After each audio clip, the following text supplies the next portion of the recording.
श्री शिवाय नमस्तु मैम। हर हर महादेव। आप सभी का मेरे चैनल धार्मिक वीडियो पर स्वागत है। पूज्य प्रदीप मिश्रा जी के उपाय देखने के लिए मेरे चैनल को लाइक कमेंट और शेयर जरूर करें। घर की बहू, घर की नारी को करना चाहिए। पहला, रोटी कोई बनाए, सब्जी आपको बनाना चाहिए, दाल भाजी आपको बनाना चाहिए। दूसरा, दूध की थैली आए, बोतल आए, या दूध का पैकेट आए, या बाजार का दूध देने वाला आए, सबसे पहले उसको हाथ में नारी को झेलना चाहिए। दूध हाथ झेले तो पूत पालना झेले। महाराज, शास्त्र की रीति।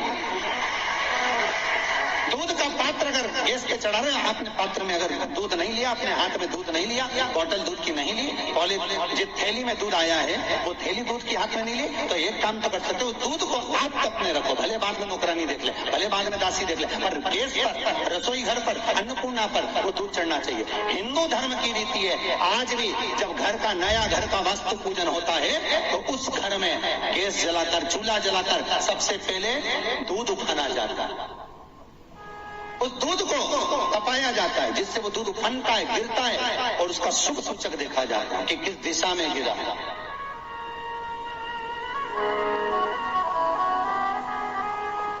वो शुभ सूचक देखा।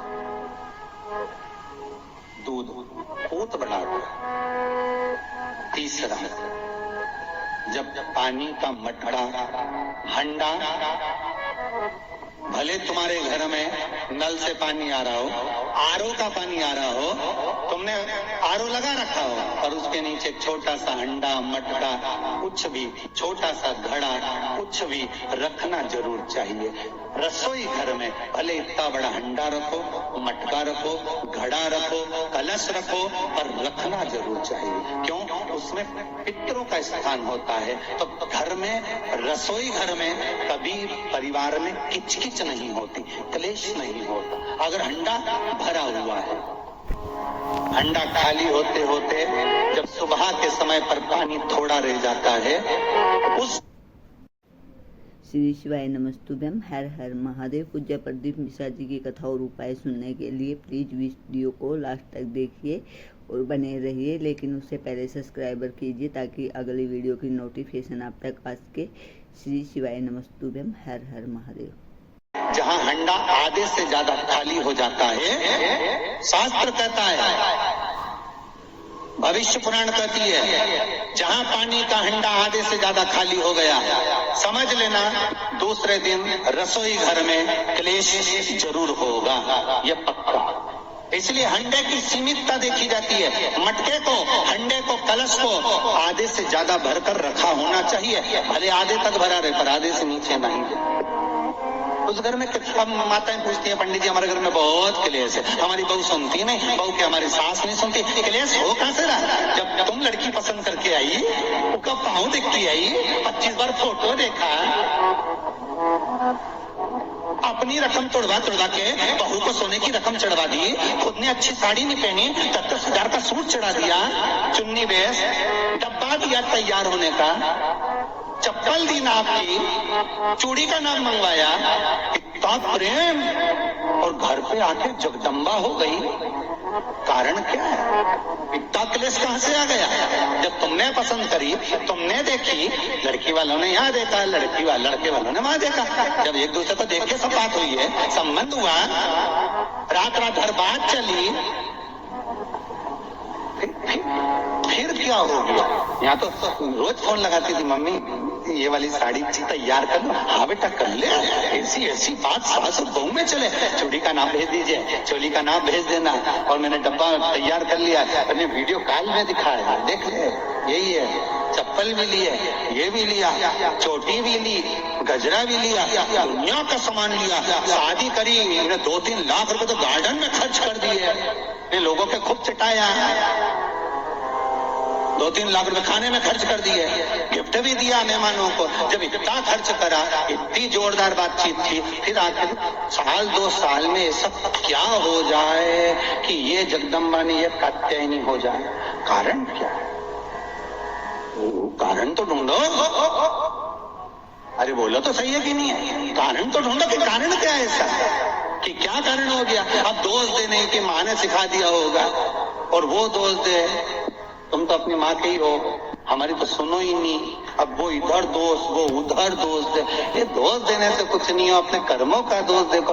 जरूर झांक कर देखना कि सवेरे सवेरे कहीं अंडा खाली तो नहीं मिल रहा है, पूरा नीचे तक तो नहीं चले गया, आधे से नीचे तो नहीं हो गया। मतलब घर में दूसरे दिन क्लेश तो होना ही है। पहले कटोरी के चक्कर में, पानी के चक्कर में, रसोई घर के चक्कर में, रोटी के चक्कर में, चाहे दिन भर में कभी भी होगा, पर 24 घंटे में क्लेश होगा, वो पक्का है।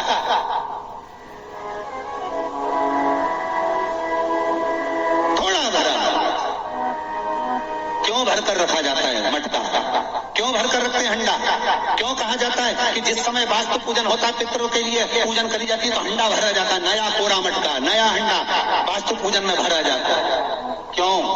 और जब पंडित जी सिर पे मंगवाते हैं, नारी भर कर लाती है, गृह प्रवेश होता है, भरा हुआ मटका, खाली नहीं भरा।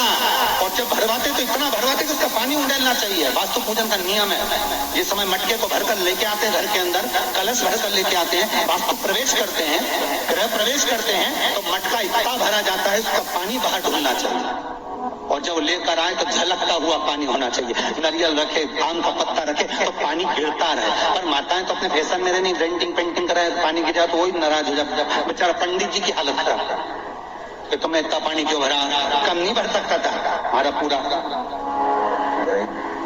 ये तो परंतु शास्त्र रीति क्या कर रही है, भविष्य पुराण क्या कर रही है, हमारी शास्त्र क्या कर रहे हैं कि पानी भरा हुआ जब चलता है, झलकता चले, घर में जब प्रवेश करे तो भगवान से यही प्रार्थना रहती है कि लक्ष्मी ऐसी झलकती रहे, इतनी कृपा कर दे। पर लोग, पंडित जी ने कह दिया अच्छे कपड़े पहनी बेचारी ने, पिन मिन लगाई हो, बढ़िया जोरदार पल्लू वल्लू लिए, तो अब एक डब्बा मब्बा भर के तैयार करके डेंटिंग पेंटिंग कर, जब पानी गिरे तो कहीं तो बेचारा पंडित जी ने थोड़ा खाली करो पंडित जी, खाली करो। और खाली करा, इतना भर दिया। और वो मैंने आम का पत्ता, नारियल सब धर दिया, और ना वो झलके ना कुछ झलके, क्योंकि इसका अहंकार इतना झलके तो कलश कहीं खाद झलके।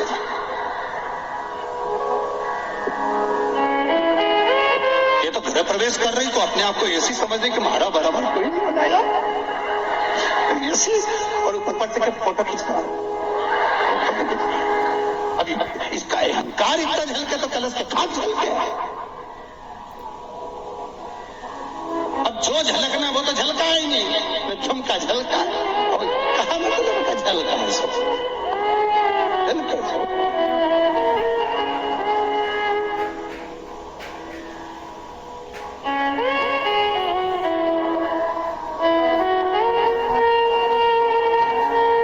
पंडित जी से कह रही हमने तो वास्तु पूजन भी अच्छा कराया था, नहीं में नाग नागिन का जोड़ा भी धराया था, जब बना, जब सब कुछ करा, मकान भी अच्छा है। और कोई कह दिया कि मकान कभी पूरा नहीं हुआ, दिक्कत ये हो गई कि वो जो करना है वो तो कर ही नहीं पाए, बस वो जो झलकाना था वो नहीं झलकाना, दूसरी चीज झलक गई।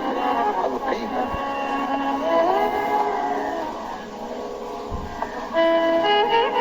अब विचार करें, हम क्या करें, अब क्या करें। शिव महापुराण की कथा करी, इसलिए तो शंकर की कथा, शिव महापुराण की कथा ये बार बार बदल के क्यों, तो एक जैसी पुराण बाजते हैं, हमने बाजने में कहा जाए बाजो, बदल के कुछ मिल जाए, कुछ से आपकी जिंदगी संवर जाए, कुछ ऐसा मिल जाए कि आपका घर लक्ष्मी से खाली ना हो, समृद्धि से खाली ना हो, सुख से खाली ना हो, कभी वंश से खाली ना हो, बढ़ता चले, कुछ मिले, कुछ प्राप्त हो। श्री शिवाय नमस्तुभ्यम, हर हर महादेव। पूज्य प्रदीप मिश्रा जी ने कथा में बहुत ही अच्छी बातें बताई हैं। पूज्य प्रदीप मिश्रा जी ने बताया है कि हमें कभी भी अपने घर के रसोई घर के मटके को खाली नहीं रखना चाहिए। अगर वो आधा हो जाता है तो अगले दिन उसको पानी को फेंक कर नए पानी को भर देना चाहिए। अगर हमारे घर का मटका भरा रहता है तो हमारे घर में सुख शांति और समृद्धि हमेशा बनी रहती है। अगर आपको पूज्य प्रदीप मिश्रा जी के उपाय अच्छे लगे तो प्लीज़ मेरे चैनल को लाइक कमेंट और शेयर ज़रूर करें। मेरा चैनल